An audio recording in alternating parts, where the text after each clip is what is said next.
ইবিটিএ test paper 2025 ইতিহাস page নম্বর 658। প্রথম প্রশ্ন, শিশির ভাদুড়ী যুক্ত ছিলেন দৃশ্যশিল্পের ইতিহাসে। কেশরী পত্রিকাটি সম্পাদনা করেন তিলক। বামাবোধিনী সভা প্রতিষ্ঠা করেন কেশবচন্দ্র সেন। কলকাতায় ফোর্ট উইলিয়াম কলেজ প্রতিষ্ঠিত হয়েছিল 1800 খ্রিস্টাব্দে। প্রাচ্য পাশ্চাত্যবাদী বিতর্কের অবসান ঘটান বেন্টিং।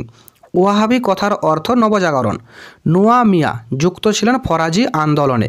বঙ্গভাষা প্রকাশিকা সভা 1836 খ্রিস্টাব্দে কলিকাতায় প্রতিষ্ঠিত হয়। স্বদেশপ্রেমের গীতা নামে পরিচিত ছিল আনন্দমঠ উপন্যাস। পরের প্রশ্ন, খল ব্রাহ্মণ চিত্রটি অঙ্কন করেন গগনেন্দ্রনাথ। শ্রীরামপুর মিশন প্রেস ছাপাখানাটি প্রতিষ্ঠিত হয় 1800 খ্রিস্টাব্দে। বেঙ্গল কেমিক্যালস এর প্রতিষ্ঠাতা হলেন প্রফুল্লচন্দ্র রায় 1921 খ্রিস্টাব্দে। মোপালা বিদ্রোহ শুরু হয়েছিল মালাবার অঞ্চলে। বাবা রামচন্দ্র যুক্ত ছিলেন অযোধ্যার কৃষক আন্দোলনের সঙ্গে।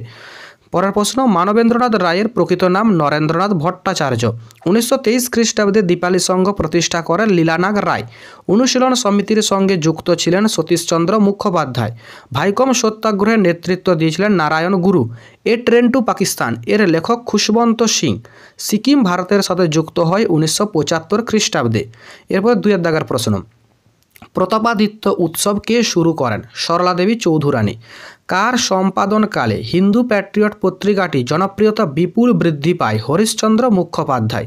কেশবচন্দ্র সেনকে কে ব্রহ্মানন্দ উপাধি প্রদান করেন? দেবেন্দ্রনাথ ঠাকুর। বঙ্গভঙ্গ কবে থেকে কার্যকর হয়? 1905 খ্রিস্টাব্দের 16 অক্টোবর বঙ্গভঙ্গ কার্যকর হয়। এরপরে রয়েছে ঠিক বা ভুল নির্ণয় করো। শম্ভু মিত্র বাংলা নাট্যচর্চার সাথে যুক্ত, এটি ঠিক। হুল কথার অর্থ হলো দাসত্ব, এটি ভুল। হুল কথার অর্থ হলো বিদ্রোহ।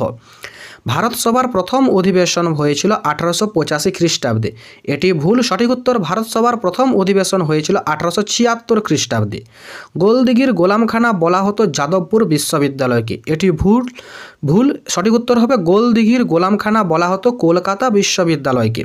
এরপর ক স্তম্ভের সঙ্গে খ স্তম্ভ মিলিয়ে লেখো। কেসকোগ্রাফ এই যন্ত্রটি আবিষ্কার করেন জগদীশচন্দ্র বসু। উজালি পরাজ এটি হবে উচ্চ বর্ণের জনগোষ্ঠী। কনকলতা বড়ুয়া এটি হবে ভারত ছাড়ো আন্দোলনের সঙ্গে যুক্ত ছিলেন। আর বুড়ি বালামের যুদ্ধ এটি হচ্ছে বাঘা যতীন। এরপরে চলে যায় বিবৃতি। প্রথম বিবৃতি রয়েছে 1823 খ্রিস্টাব্দে রামমোহন রায় লর্ড আর্মহাস্টকে চিঠি লিখেছিলেন। ব্যাখ্যা 3, ভারতে পাশ্চাত্য শিক্ষা বিস্তারে উদ্যোগী হতে। 2.5.2 নীলকররা দাদনী চাষে বেশি আগ্রহ দেখাতেন। ব্যাখ্যা 2, দাদনী চাষে নীলকরদের নিজের জমির প্রয়োজন হতো না। 2.5.3 চৌরি চৌরার ঘটনায় গান্ধীজি অসহযোগ আন্দোলন বন্ধ করে দেন। ব্যাখ্যা 1, এই ঘটনা গান্ধীজির আদর্শের সাথে সঙ্গতিপূর্ণ ছিল না। 2.5.4 বিবৃতি, প্রীতিলতা ওয়াদ্দেদার দীপালি সংঘ যোগ দেন। ব্যাখ্যা 3, বিপ্লবী কর্মকাণ্ডের সাথে নিজেকে যুক্ত রাখতে।